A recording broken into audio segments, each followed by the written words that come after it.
So now I want to talk a little bit about the safety of water. It's a very important part of the environment of fish processing. We've already had a bit of a discussion about clean seawater and potable water, but I think the subject of water is worthy of further discussion because there are many issues to do with the treatment of water which give rise quite frequently to confusion and bad practices which we see in the fishery sector.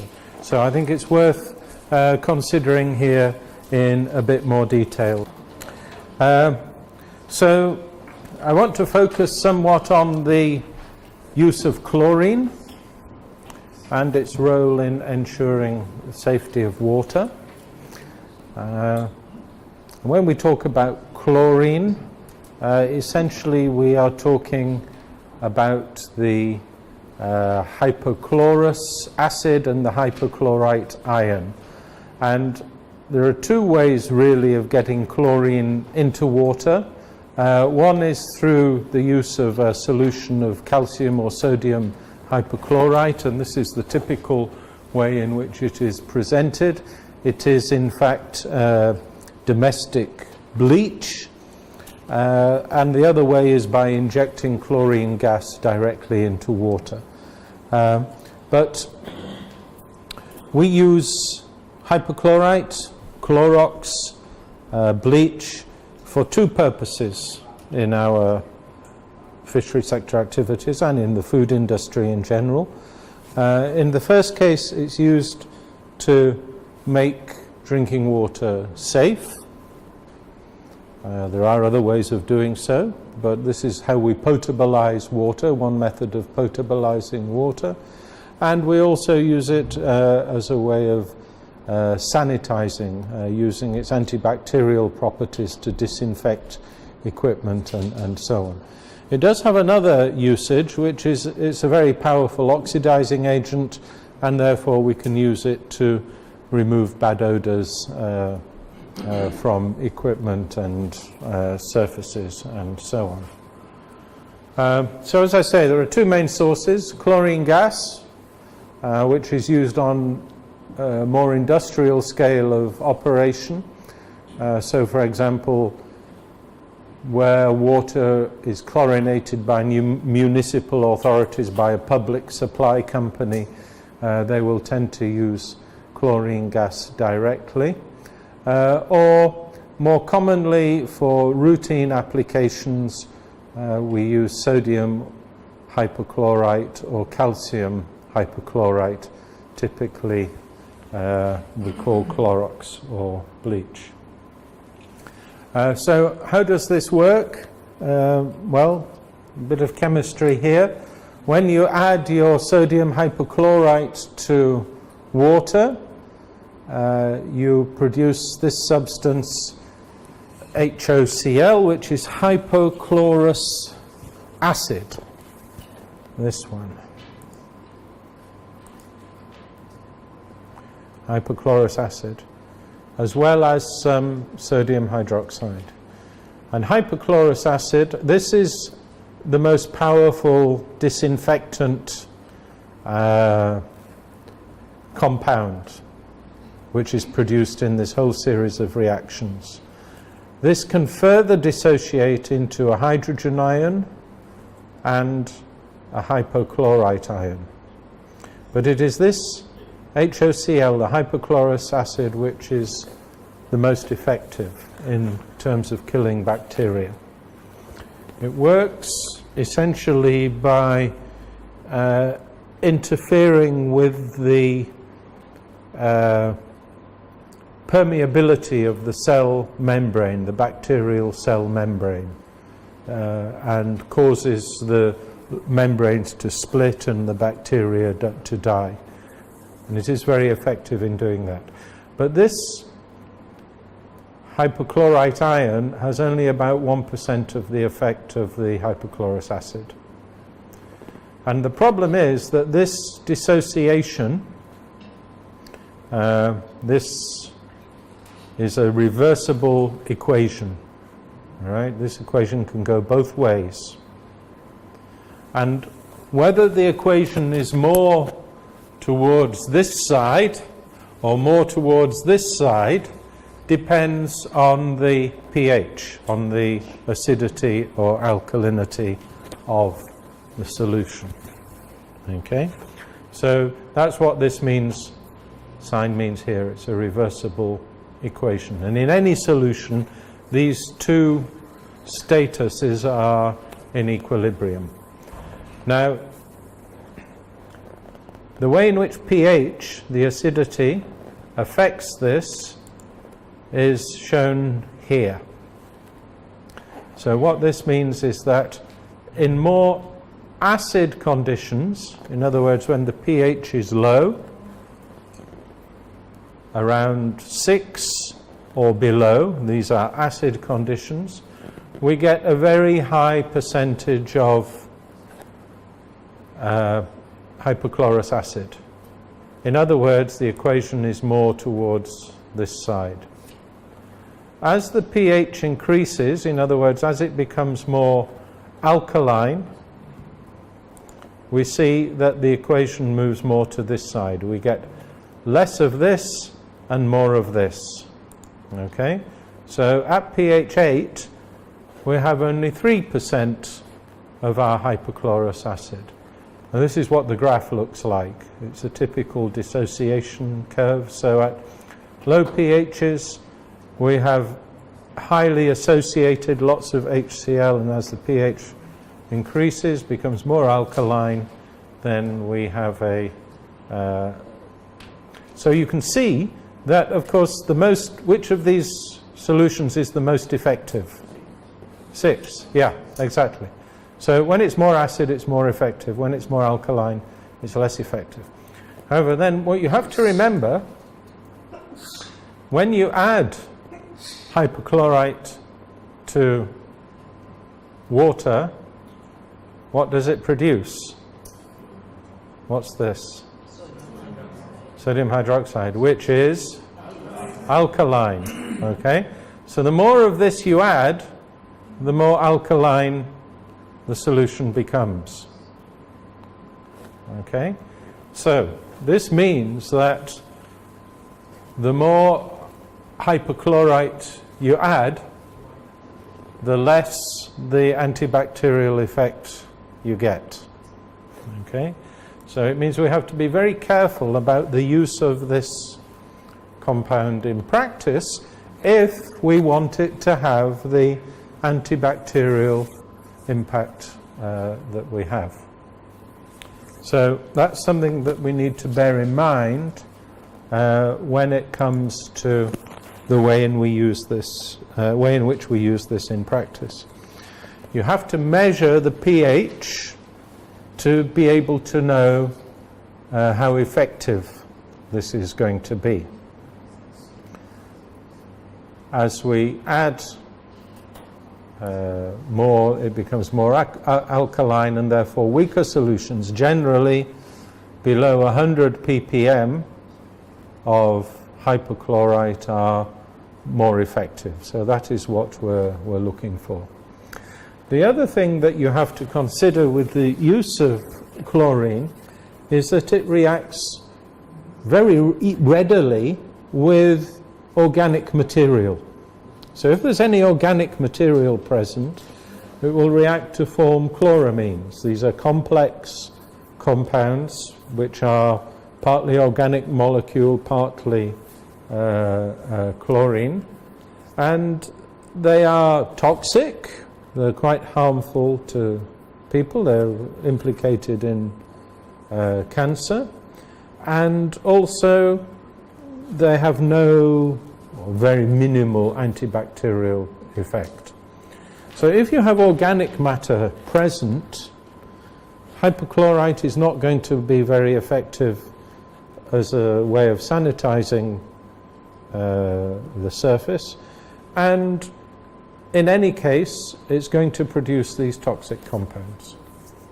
So that means that if we're going to use it for anything, we have to make sure it's free of organic matter before we apply it. Okay?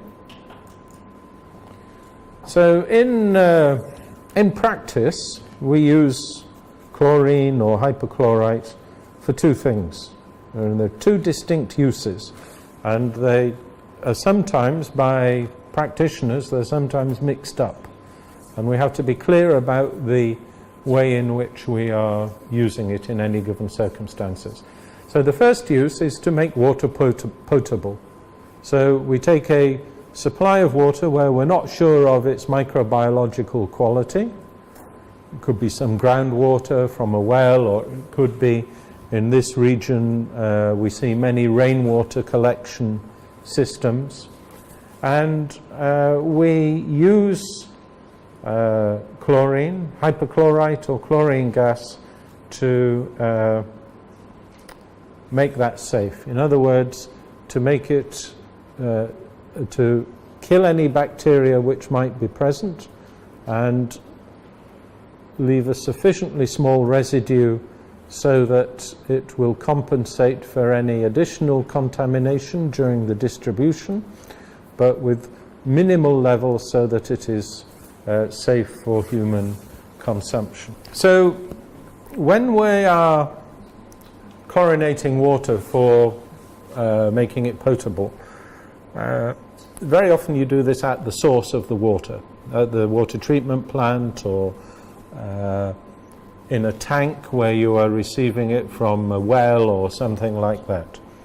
And what you're aiming for is to have sufficient residual free hypochlorite or hypochlorous acid in the water so that during the distribution of that water, if there is any contamination, for example, a leak in the pipe where something can enter, or something like that, then there is already a little bit of a margin of safety there, so that at the point of use, in other words, when it comes out of the tap, that we have a very minimal amount left.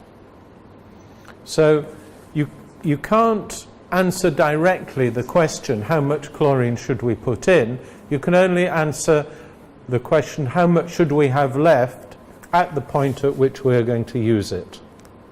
And of course, if you have a leaky distribution system where it's going to be under attack essentially by contaminants, bacteria coming into the water supply at different points, then of course you need more in at the beginning to end up with a margin of safety at the end. And that margin of safety which you leave can be very small. It can be 0.1 of a part per million, 0.05. It doesn't matter, providing that you have some left at the end of the distribution system. But you can see if you have a distribution system which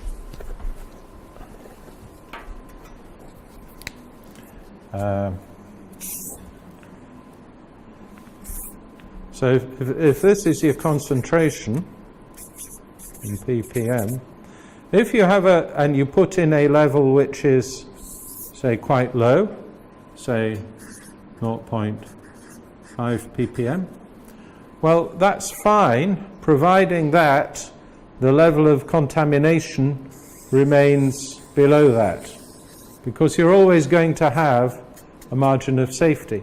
But if you have a high variation, some of the times this is going to be totally consumed. So you need to set the level which you put in and your final margin to account for fluctuations in the level of supply.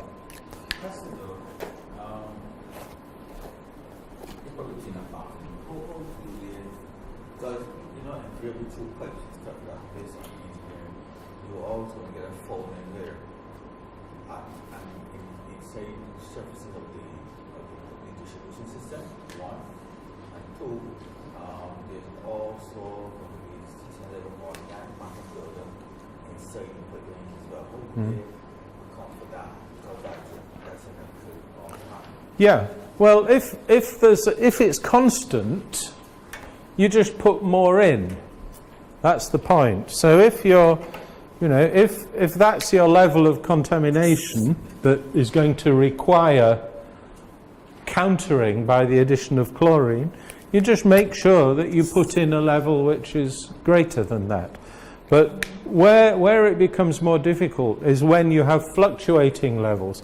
So, for example, in the last couple of weeks here, we've had some really heavy rainfall in St. Vincent. And heavy rainfall periods are associated with increasing bacterial loads in your water supply, because all water pipes are leaky. I mean, they're never 100% watertight. So if water can come out, water can go in. And if there's a lot of rainfall, it's sitting under water, essentially, and some of the rainwater can enter the pipes. So in cases where there's fluctuation, you have to make sure, you probably find that what happens is the water company boosts the chlorination levels. So this is not a fixed thing. You always have to respond to the levels of demand, if you like, for chlorine to be able to ensure that your water is safe. Okay, does that answer the question? Yeah. But the other issue which you have to think about is contact time, because hypochlorous acid does not operate instantly. It has to be in contact with the water and the bacteria for at least 30 minutes for it to have some effect. So, for example, if you're using well water and you're chlorinating that well water with an injection system which injects pulses of Clorox, of hypochlorite solution, into the water, the next step should be for the water to go into a tank where it there sits for at least half an hour before it is then used elsewhere.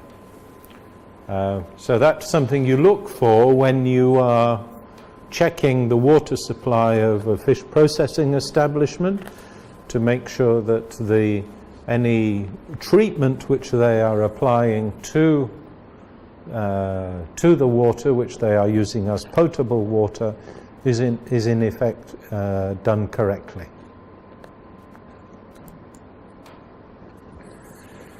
Now, the second use of chlorine, which we need to recognize, is as a medium for disinfection.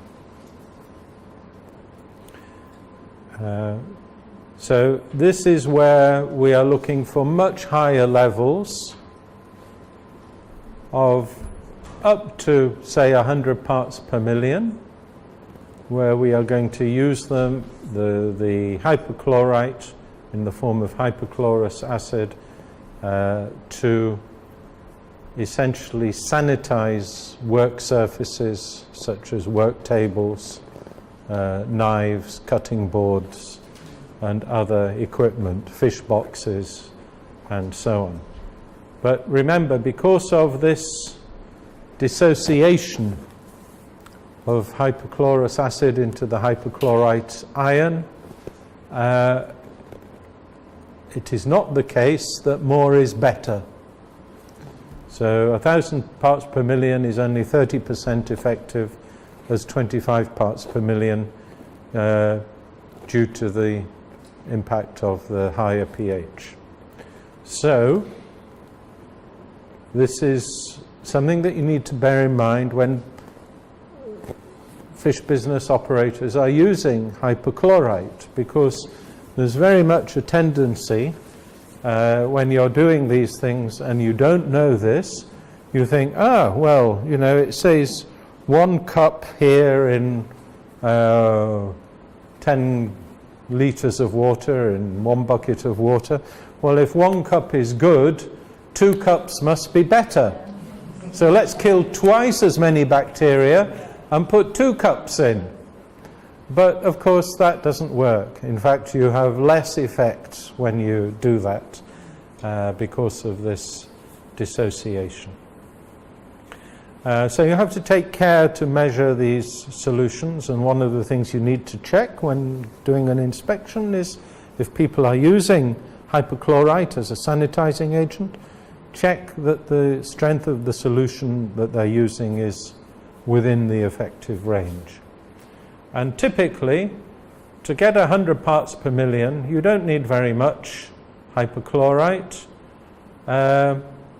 You need, if it's 15%, which is the typical strength, between 5 and 15% of a domestic bleach, that's just 10 grams in 10 litres, or 1 gram in 1 litre. So essentially 1 mil in a litre is enough to give you an effective sanitizing solution. So that's just essentially a drop in 1 litre. Yeah? Or 10 grams, 10 drops in a bucket, 10 litres. So it's very, very weak, really. So you don't need a lot of this stuff to have an effect. And generally, if it smells really strongly of chlorine, it's probably too strong. You know, if it's so strong that you can really smell it. Now, because, as I said, this is ineffective in the presence of organic material, it means that, first of all, you have to clean your surfaces very effectively. So you have to undertake a proper cleaning process with detergent and hot water and physical action to remove all traces of organic material, and then you can use this solution to sanitize, and taking care that you leave it for sufficient time before it's used again. Okay, so we check on these contents of chlorine using chlorine test kits, and these are typically used by people when checking different water supplies. Bear in mind that fish processing factories and establishments often have more than one water supply. They may receive water from the municipal supply, they may have their own groundwater, or they may also use tankers. We see all of these in use. So, of course, each source of supply has to be checked separately. Tanker supplies are notoriously unreliable, we find from experience, and need special attention. Yeah, there is... oh, don't forget also to include ice. So if you're making ice within the establishment, fine, you will be using the water supply. But some establishments also bring ice from external ice producers. And again, ice producers which are supplying food uses should have effective chlorination and checks on chlorination. Yeah, no, and it's good practice. If you have an unreliable municipal supply, it means you should chlorinate yourself. And certainly one of the things we always check on is if we know that the municipal supply is sometimes unreliable, then it is a requirement that the establishment should undertake some water treatment. Now that can be chlorination, or very often it can also be ultraviolet treatment, because UV radiation is another way of killing the bacteria in the water supply. And some find this more convenient because it is an inline process, whereas with chlorination, as you say, it should be treated, go into a tank, or you can put it in the tank and actually add it manually if you want to, it doesn't matter, but it needs that period of contact time before it becomes effective. Yeah. We have well, the water from our municipal source goes to a tank, right? Sometimes if we check the level, in the tank, and we see that the chlorine is low, when the EU came to audit us, right? I think they had recommended that rather than us as a competent authority treat the water, we call in the relevant authorities, which is the CWSA, the Central Water and Sewage Authority, to come and treat our tank water. So okay, well, it doesn't matter how it's done, but you know, there is your job as the competent authority is to, well, no, not, it's to make sure that the food business operator actually makes that water safe. Yeah, whether they do it themselves or call in another contractor is immaterial. All right. So I mean, you have to be careful about the role here. You know, your job is as a enforcer and checking that other people are doing the job properly. So checks on water are important. Water tank hygiene is an important part of an inspection. To make sure that the tank location is correct, that flood water or rainwater can't get into the tank, that the tank has an inspection hatch, that, you know, typically you can get birds or rodents sometimes falling into the tank, so it has to be cleaned out occasionally. So checking the water tank, and then your first line of defense will be, in the case of chlorinated water, undertaking rapid chlorine tests, and this is what we'll be showing you in a moment. And in addition to that, albeit less frequency, checks on the microbiology. So these might be daily checks on chlorine level, and these could be, say, monthly checks as an additional confirmatory measure. Question though,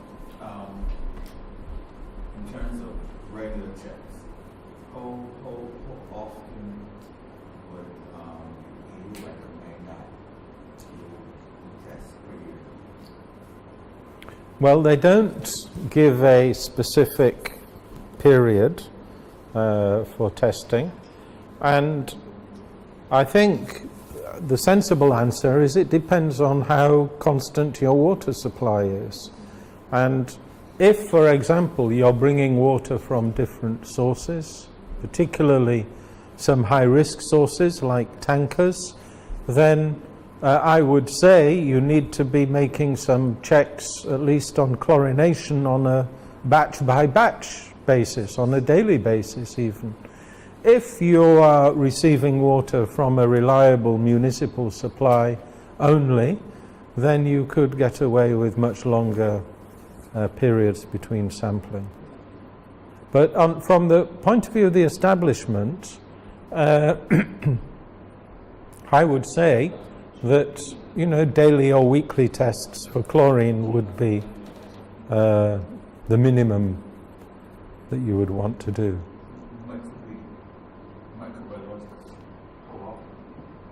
Well, again, that would depend on the results you get. If you always get 0, 0, 0 every time you do it, you can expand your sampling period. But if you see high levels 1 week and then it's up and down all the time, then you need to be more frequent. Of course, there are some circumstances, for example, cooling water for canneries, where you would want to have an additional higher level of control. Can you suggest why that might be the case? Because the water, there's a possibility that it can enter the can. Exactly. Exactly. So the hygiene of can cooling water is of extreme importance because of this botulinum hazard, which we talked about this morning. When you have a can which is processed at 120 degrees, and then you put it in you flood the retort with cold water to cool it down. Of course, there are because of the temperature changes, there are distortions in the can. The seams can open a little bit and water can be drawn into the can.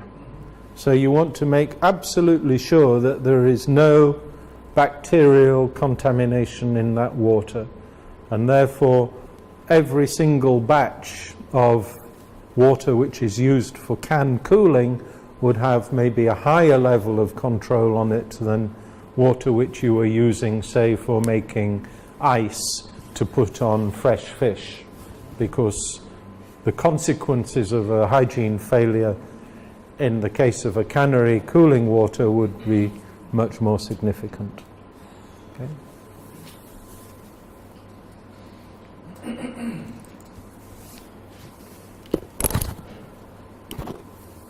So cleaning and sanitizing using stronger chlorine solutions, say 100 parts per million, to reduce contamination of the product with bacteria. Cleaning would be removal of debris, grease, dirt. Sterilization, removal of all bacteria, but that is not really our objective in using chlorination. Usually it's sanitizing, to remove most of the bacteria. So we're looking for essentially a commercial level of sanitization. To completely sterilize something would need a much more rigorous process to basically, because what you find is that on any surface, microscopically, there are always little valleys where bacteria can hide. And to get all of those out requires a much deeper level of cleaning and treatment than we would wish to employ in a commercial situation on a routine basis. So we use detergents which have this wetting ability. They have a fat-loving and a water-loving part of their molecule, a hydrophilic and a lyophilic component, which allows them to break up grease and oil molecules.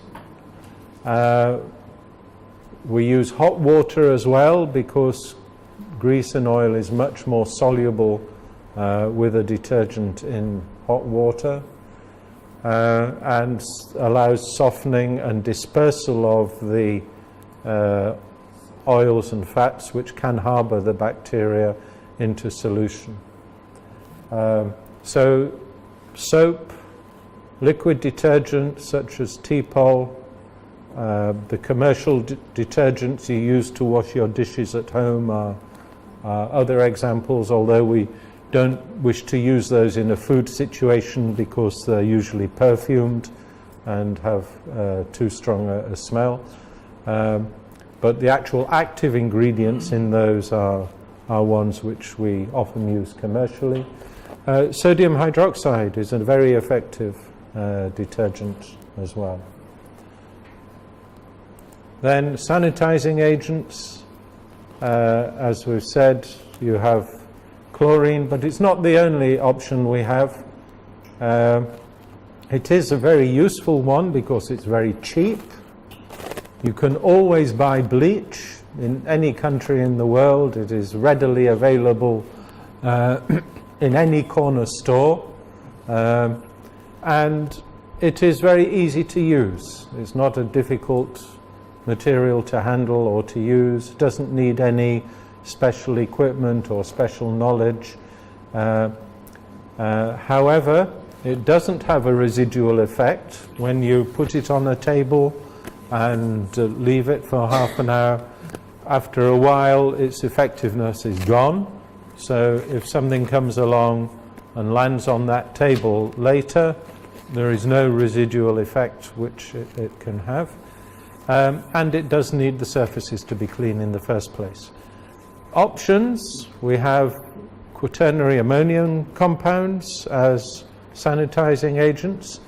These are proprietary compounds. There are many different versions available. And their advantage is that they have a detergent effect themselves, so they will clean and sanitize at the same time. And they do leave a residual effect, so that means they continue working for some time afterwards. And then we have our phenolic disinfectants, which are derived from fractional distillation of oil and petroleum compounds. So things like our Dettol and so on, which have a very powerful residual effect, but they have strong odors and they are quite toxic. So we can't use them for food contact surfaces. But you can use them for floors, you can use them for foot baths, you can use them for bathrooms and toilets and so on. So they are quite effective. But it's important to remember that in all cases, chemicals should be used according to the directions on the labels. So reading the labels is a very important step. So for example, quite often commercial domestic bleach often has perfumes or often has other compounds in it to thicken it, which you wouldn't want to use in a food contact situation. So checking what's in there is, of course, very important. What else can we say about chemical safety? Yeah.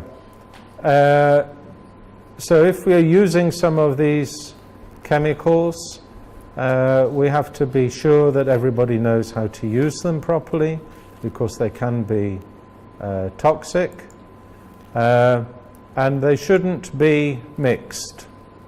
If you mix them, you can cause hazardous reactions, which can be undesirable, and they could, in the worst case scenario, produce some toxic effects, which is out of control.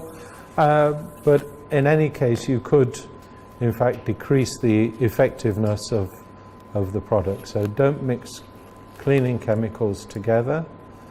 So your typical sanitizing routine: remove gross contamination, wash with hot water and detergent, scrub with a plastic brush, rinse and sanitize and air dry.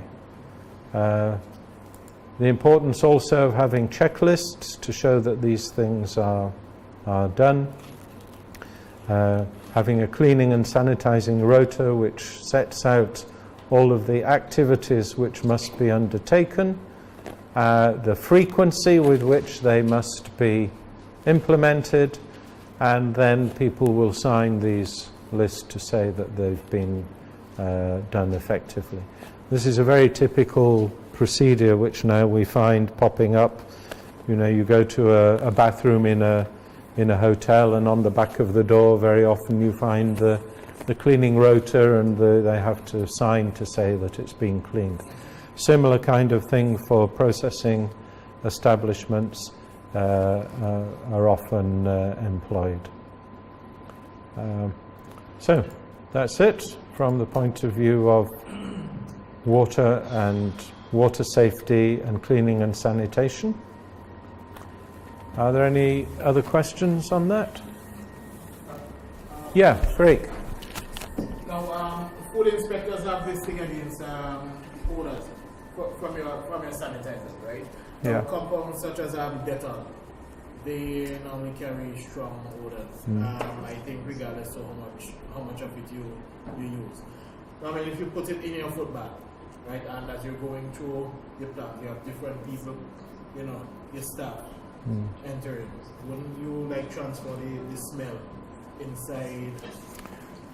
Yeah, you would, but I mean, you have to be sensible with these things, and if it's going to be used at a strength and in a place where the smell is going to permeate everything, then of course you can't, or you shouldn't use it there. But you know, for washing boots and things like that, and for foot baths which are remote, I don't think there's a problem. Yeah. The other sanitizing agent that is used sometimes is iodine-based sanitizer. Yeah. That's a big issue as well. Yeah. Well, iodine has a similar kind of chemical approach to chlorine. This is a very closely related compound. Yeah. There is also another disinfectant system that the company uses besides the UV and the chlorination, the ozonator. Mm-hmm. They Yeah. also have disinfection. For the water supply, Yes. injecting ozone into the water supply. Yeah, it is quite an effective method. I have to admit, I've only ever seen it used in bottling plants, where people are treating water for making soft drinks, Coca-Cola and Fanta and things like that. Yeah. But you could use it. Yeah, exactly. They like to use it because it doesn't leave a residue. Mm. Yeah. Okay.